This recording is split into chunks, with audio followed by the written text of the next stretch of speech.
이탈리아 밀라노에 있는 산타 마리아 텔레 크라치아 수도원에는 식당에 그려진 유명한 벽화가 있습니다. 레오나르도 다빈치가 그린 최후의 만찬이 바로 그것입니다. 너무나도 유명한 벽화인데요. 한번 잠시 비춰주시겠습니까?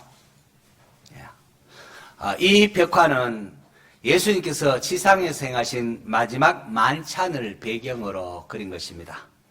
마지막 만찬 6월절 식사를 하시면서 예수님께서 제자들에게 보라, 나를 파는 자의 손이 나와 함께 상위에 있도다 라고 하니까 제자들이 그때 놀라는 모습들, 당황하는 모습들, 어떻게 이런 일이 있을 수 있는 이런 다양한 제자들의 모습을 상상하며 그린 것이라고 합니다. 여러분, 가운데 이렇게 예수님을 중심으로 해서 좌우편에 6명씩 제자들이 있습니다. 그리고 가만히 보면 또 3명씩 이렇게 되어 있죠. 그래서 예수님을 중심으로 이제 가장 오른쪽에 3사람이 있는데 제일 바깥쪽에 있는 게 바돌로메, 두 번째가 작은 야고보, 그리고 이렇게 있는 게 안드레입니다. 그리고 여러분, 가룟 유다가 어디 있는가 하면은 검은 표정으로 좀 표현되어 있는 두 번째에 있는 하나 둘 셋 네 번째 검은 표정되어 있는 게 이게 가룟 유다 뒤편으로 베드로가 기속말로 예수님 가장 사랑받는 요한에게 손을 이렇게 어깨에 얹어서 기속말로 이야기하는 장면들. 그리고 베드로의 이렇게 오른손에는 사실 칼이 쥐어져 있습니다. 두 손을 이렇게 든 안드레하고 또 이렇게 요한에게 어깨에 손을 짚고 말하는 베드로, 형제가 아니니까 조금 닮은 것 같습니까? 다 그 고려하고 이렇게 그런. 베드로 앞으로 약간 검게 이렇게 표현된 가룟 유다, 그 가룟 유다에 앉아 있는 오른손에는 돈주머니가 사실 이렇게 지어져 있고요, 왼손은 떡을 지으려 하다가 흠칫하고 있는 모습입니다.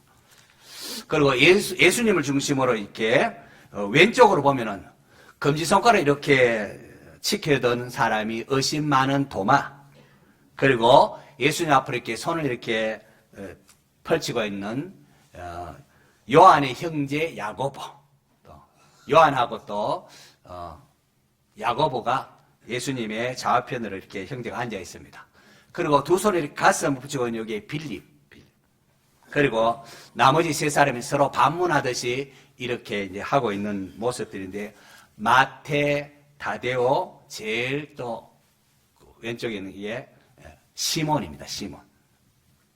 이 다빈치는 제자들의 다양한 특성들을 그림에 담아내기 위하여 많은 사람들을 만났다고 합니다.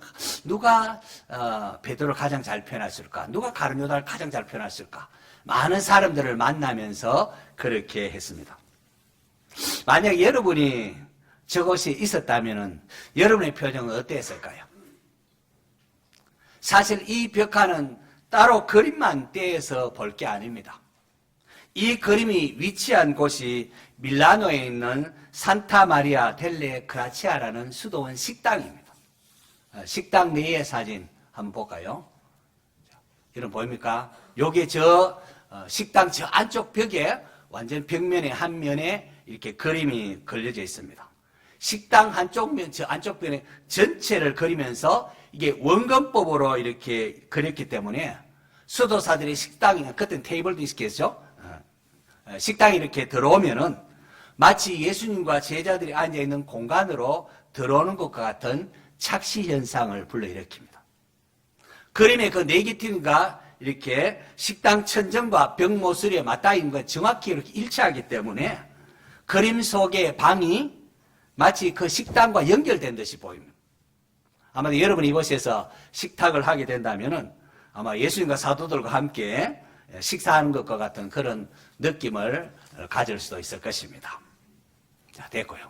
자, 오늘 우리는 이제 성찬식을 합니다.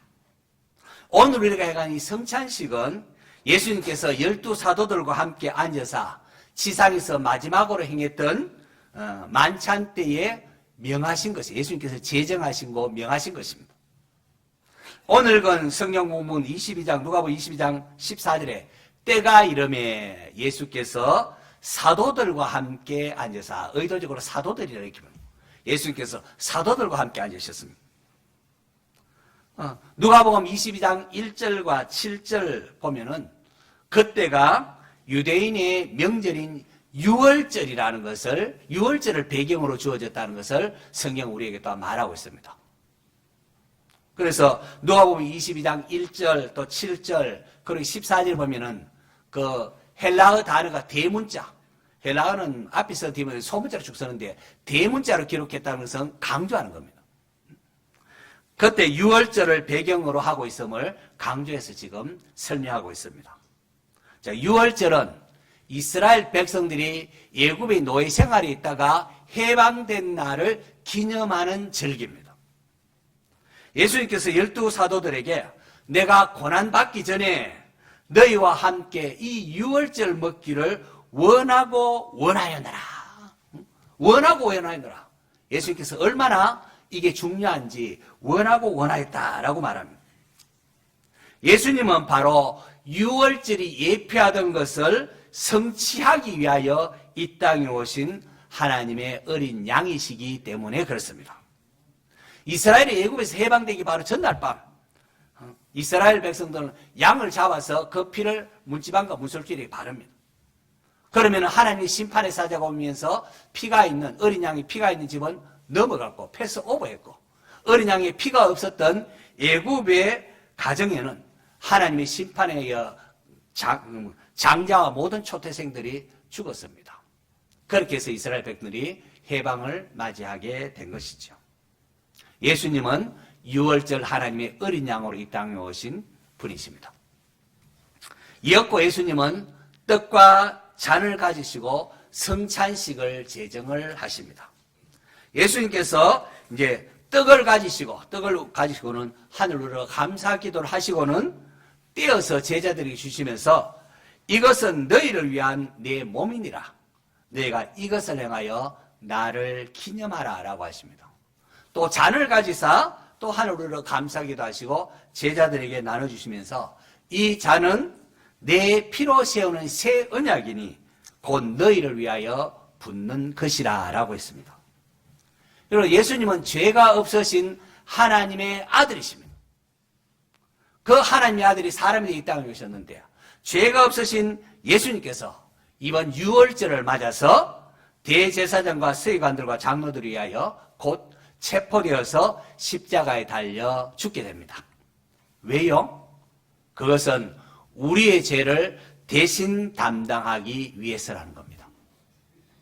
지금껏 이스라엘 백성들은 하나님께 나아갈 때에 죄를 지었기 때문에 짐승을 잡아주고서 그 피를 가지고 하나님 앞에 나아갈 수가 있었습니다. 그러나 짐승의 피가 사람의 죄값을 대신 담당할 수는 없는 겁니다. 이건 등가의 원리에 맞지 않습니다. 그럼에도 구약 백성들이 죄 용서함 받은 것은 그들이 잡아 죽인 짐승의 피가 장차 사람에 대해 이 땅에 오실 하나님의 아들 예수 그리스도의 보혈을 바라보는 것이기 때문에, 예표하는 것이기 때문에 하나님께서 예수님을 바라보면서 구약 이스라엘 백성들의 죄를 용서해 주신 것입니다. 때가 참에 이제 하나님께서 자기의 독생자를 보내사 우리 인간들의 죄를 대속하게 하셨습니다. 하나님의 아들 사람이 이 땅에 오셔서 사람 죄를 대속하게 하십니다.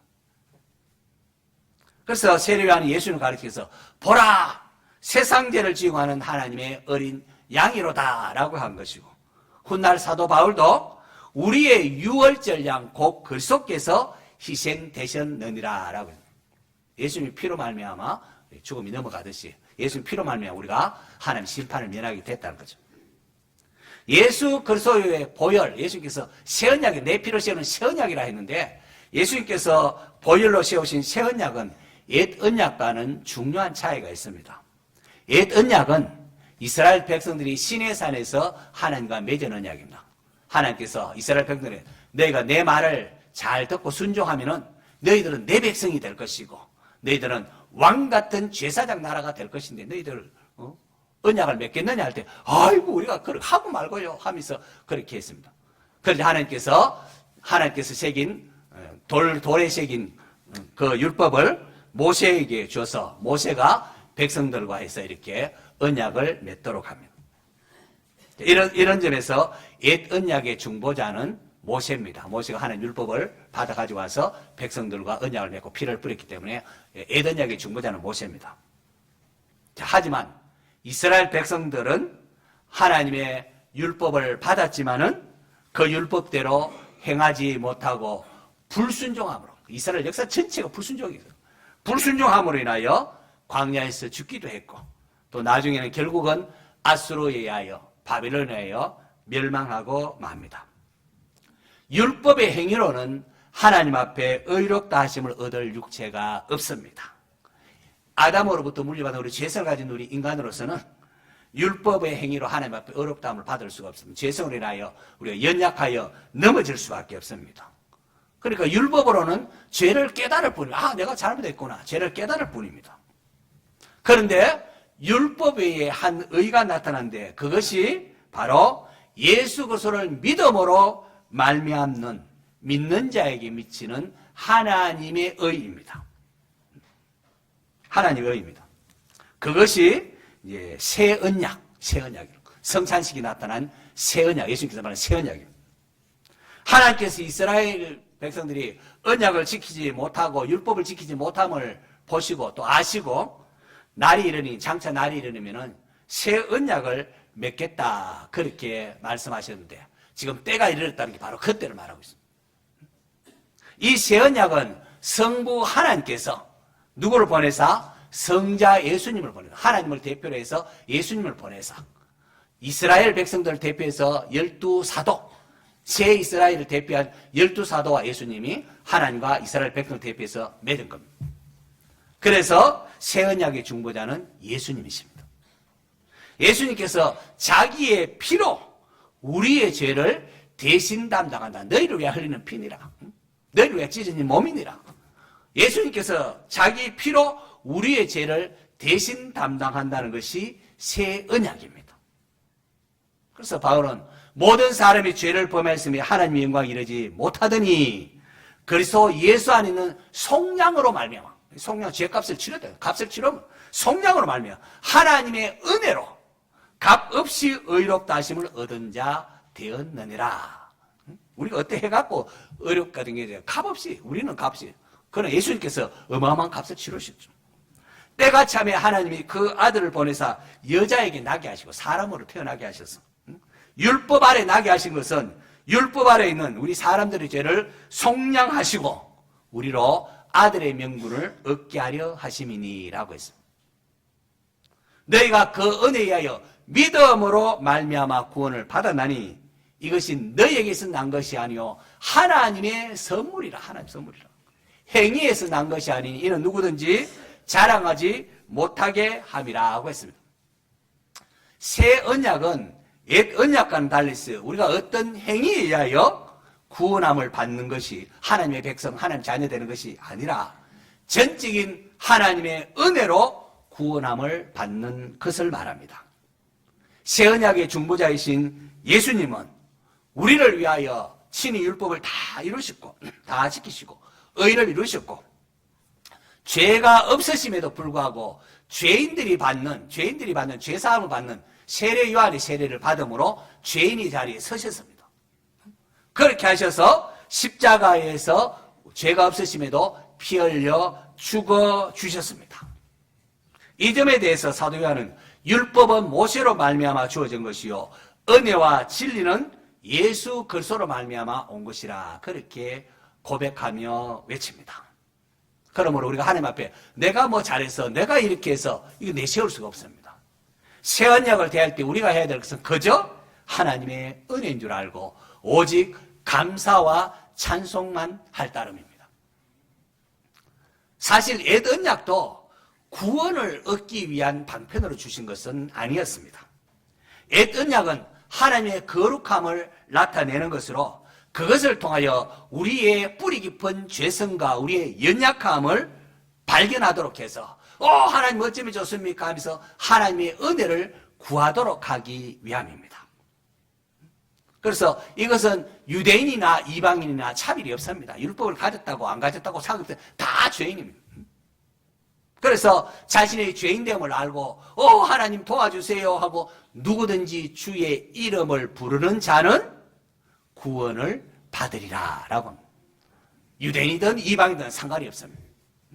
누구나 예수님을 부르며 예수님을 믿음으로 구원을 받습니다. 예수님을 영접하는 자는 예수님의 죽으심이 나의 죄를 대신한 것임을 알고 예수를 나의 구주로 영접한 사람에게는 더 이상 율법의 저주가 해당되지 않습니다. 율법의 정죄를 받지 않습니다.